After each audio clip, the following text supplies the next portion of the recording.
The Accomplice. Pounding out the refrain, "You can bleed all over me," Mick hardly noticed the bad boy's lisp. The quarter-inch slit in the driver's side window was allowing the smoke to dance before gaining its leisurely escape. The last buzz of the day was gaining traction. "Oh, son of a bitch! I burnt my lip!" The last greedy toke turned out to be an ember. Rummaging through the junk-filled glove box, Mick found some old sunscreen with zinc and applied it furiously. When he looked in the cracked rearview mirror, he screamed again. He now had two fat white lips, strangely resembling Jagger's. Sleep, so elusive these past few days, would not make a debut tonight. Oh, sweet Jesus, heaven on earth, would he ever sleep again? Mick removed his duct-tape glasses to avoid any unsightly nastiness he dare not entertain during the song's final licks. How'd it go? See no evil, so you can't hear no evil? Or was his dope-addled brain getting them mixed around? He didn't know for sure. He didn't want to take a chance of upending his old high school smoking bowl, now ever so gently coddling the final toke of catatonia, his favorite, if unreliable, bit of space-dusted weed. Despite his efforts, Mick saw what looked like silhouettes of people running, coming together, then running apart. There were four altogether. One was being dragged. He wiped the dark moisture from the windshield, more out of curiosity than interest. Not that he could see much anyway, with the late afternoon sun streaking every fingerprint, smoke stain, and smudge from the dog he misplaced last year. Still, he knew he had been prone to more than a few hallucinations, even when kissing the sky with Jimmy. This felt different. Imaginary drug stuff doesn't scream "no, no, no" with such relentless intensity, last this long, or have a foreign accent. Spanish? Arabian? Hell, he flunked English 101. How would he know? By now, his mental coloring book was reduced to guttural brown when he heard "scream once more and you'll be in pieces." The last words contained only the accents familiar to his town. Bummer. At least he prayed it was, although never having prayed for a bad trip, he wasn't at all sure how all this would go down. But bad weed? He thought not. Stepping out of his car, Mick could now see three men struggling to carry what appeared to be a young woman.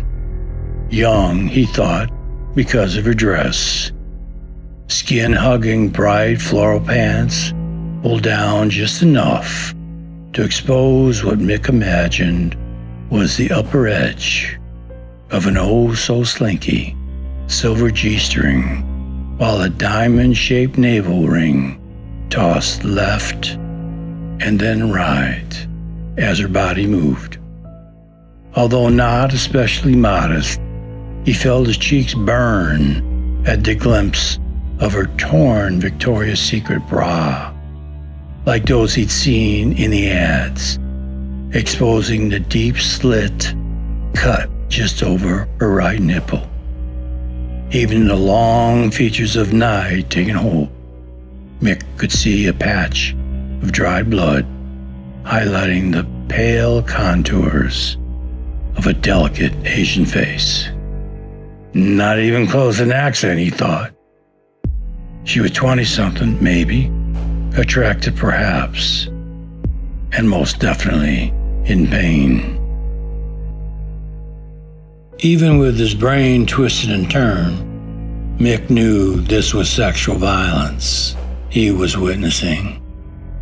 Growing nauseous, he had to choke back his own vomit, or risk being a second victim of the evening.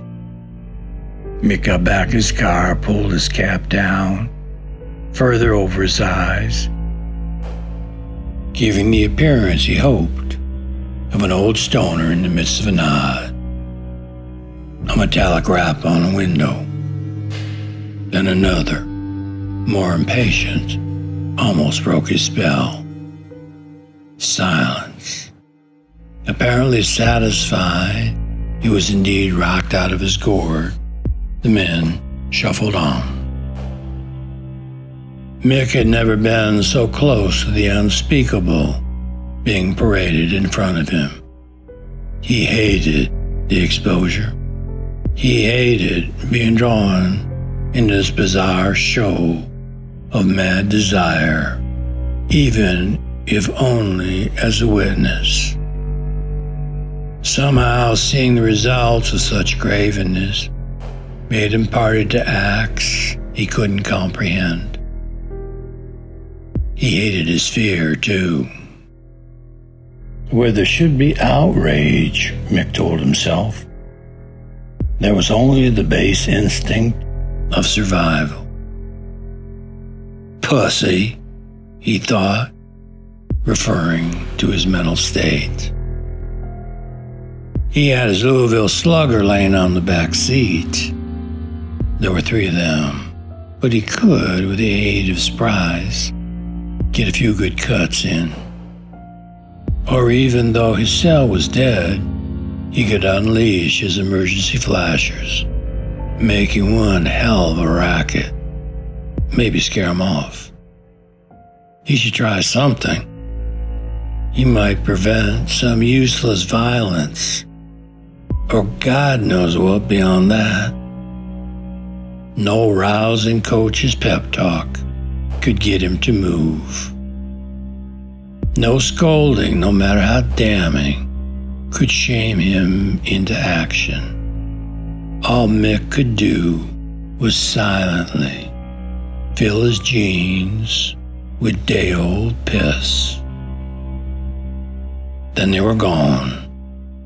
3 ordinary-looking guys. Not short or tall, not skinny or fat, just somebody's brothers, teammates, or friends during the daylight hours. They disappeared over the ridge, leaving Mick to wonder what kind of men he had just joined in a silent conspiracy of hatred.